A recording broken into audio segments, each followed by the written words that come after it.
जिन्हें कीमत मालूम होती है सच्चे प्यार की, अक्सर वही बिछड़ने पर आंसू बहाते हैं। यार का दीदार करने के लिए अगर जान भी चली जाए तो कोई गम नहीं, वही आशिक मर के भी अमर हो जाते हैं। हेलो दोस्तों, मैं आपका अपना दोस्त मनप्रीत हाजिर हूँ एक न्यू कहानी के साथ। उम्मीद है आपको यह कहानी भी पहले की कहानियों की तरह बहुत पसंद आएगी। चलिए शुरू करते हैं। यह कहानी है हरियाणा में रहने वाले प्रीत और ज्योति की। प्रीत और ज्योति क्लासमेट थे, दोनों एक ही क्लास में पढ़ते थे और धीरे धीरे प्रीत को ज्योति पसंद आने लगी। हालांकि इतनी सुंदर भी नहीं थी ज्योति, लेकिन वो कहते हैं ना, प्यार में कोई सुंदरता, कोई ऊंच नीच नहीं दिखती। तो प्रीत को वो पसंद आ गई और मन ही मन प्रीत ज्योति को चाहने लगा। धीरे धीरे बात बढ़ती गई। जैसे उसके दोस्तों को बात पता चली तो प्रीत को उसके दोस्त उसके नाम से छेड़ने लगे। उधर जैसे ही ज्योति की फ्रेंड लोग को पता चला कि प्रीत ज्योति को चाहने लगा तो ज्योति को भी उसकी फ्रेंड लोग प्रीत का नाम लेके छेड़ने लगी। और ऐसी ही बात चलती गई जिससे कि ज्योति को थोड़ा गुस्सा भी आने लगा और प्रीत को अच्छा लगता था। जबकि प्रीत जानता था कि ज्योति थोड़ी गुस्से वाली है, लेकिन फिर भी वो उसे प्यार करता था।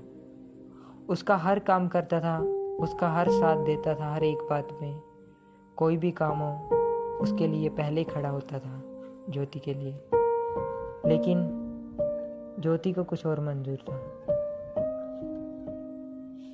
ऐसे उनमें दोस्ती हो गई और दोस्त बन गए, अच्छी बातें करने लगे। एक दिन प्रीत ने मौका देखकर, क्लास में टीचर नहीं थे तो प्रीत ने ज्योति को प्रपोज कर दिया। ज्योति को यह बात बहुत बुरी लगी और वहां से चली गई। प्रीत सोचने लगा, यार क्या हुआ, मैं इतना बुरा तो नहीं कि वो ऐसे चली गई नाराज़ होके। और मेरे दोस्त लोग भी कहते थे कि ज्योति को भी प्रीत पसंद है, यार तुम उसे पसंद हो, तुम बोल दो।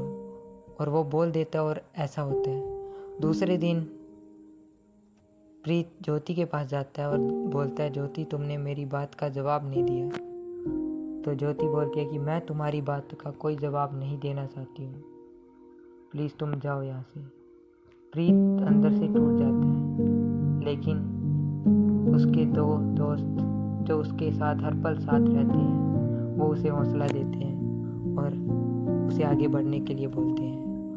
वो दोबारा से उसे चाहने लगता है और चाहता रहता है, लेकिन ऐसे ऐसे करते 5 साल बीत जाते हैं पर ज्योति को कोई फर्क नहीं पड़ता। फिर आता है स्कूल का लास्ट दिन, फेयरवेल पार्टी। तो फेयरवेल पार्टी पे ज्योति के साथ उसकी एक बार बात भी होती है।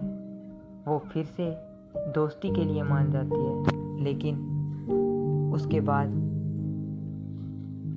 स्कूल से सब चले जाते हैं, हॉस्टल से चले जाते हैं। लेकिन उसके बाद प्रीत को ज्योति का इंतज़ार रहता है, लेकिन उसका कोई जवाब नहीं आता, कोई कॉल नहीं आता।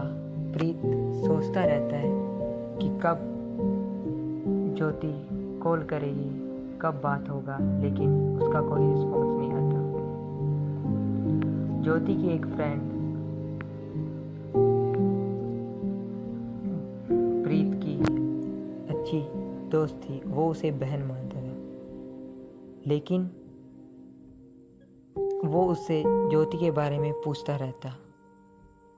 लेकिन वो भी आगे से यही कहती कि उसे ज्योति के बारे में कुछ नहीं पता, उसकी बात नहीं होती।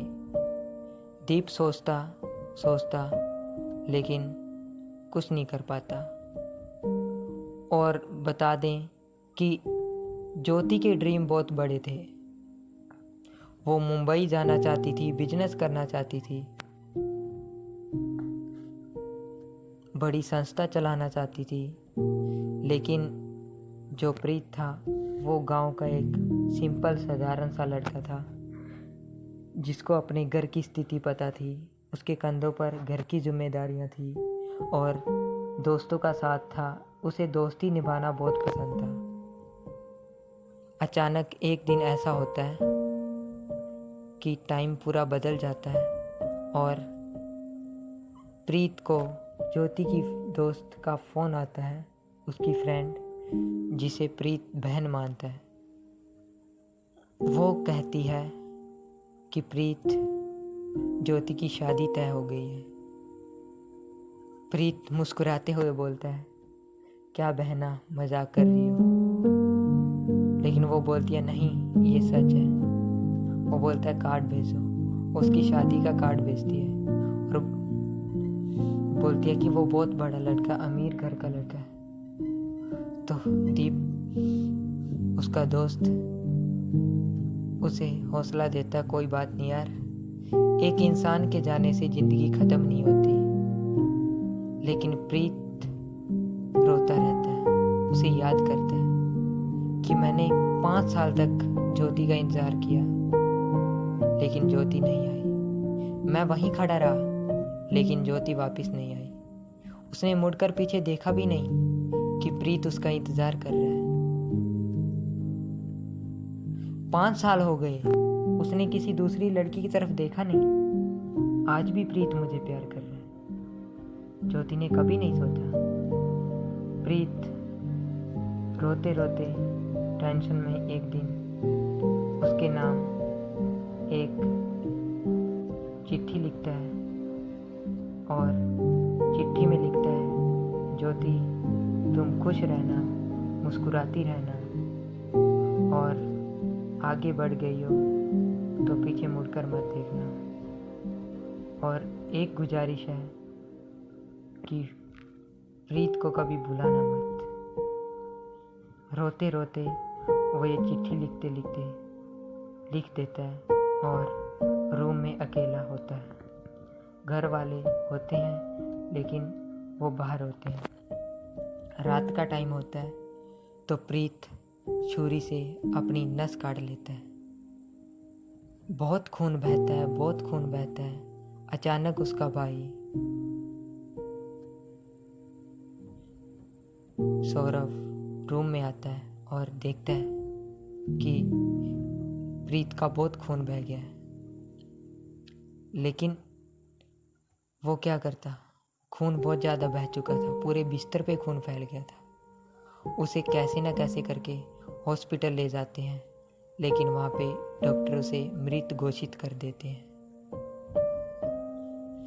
प्रीत कफन ओढ़ लेता है, कब्र में लौट जाता है। जब ज्योति तक ये बात पहुंचती है, ज्योति को कुछ फर्क नहीं पड़ता कि प्रीत ने उसके लिए 5 साल तक इंतजार किया। उसने किसी दूसरी लड़की को देखा तक नहीं।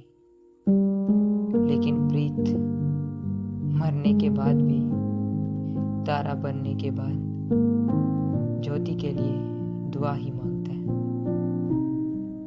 सो ज्योति को भी उसे प्यार करना चाहिए था। अगर वो उसे प्यार करती तो शायद प्रीत आज जिंदा होता, उसका परिवार खुश होता और वो अपने परिवार की जिम्मेदारियों को सही से निभा पाता। प्रीत क्या करता, वो बहुत डिप्रेशन में था। सो यह कहानी थी ज्योति और प्रीत की। दोस्तों बताना कि आपको कैसी लगी ये कहानी। क्या प्रीत को ऐसा करना चाहिए था या ज्योति को एक बार प्रीत के इस पास आना चाहिए था? आप सब जरूर बताइएगा कमेंट करके कि आपको ये कहानी कैसी लगी। धन्यवाद।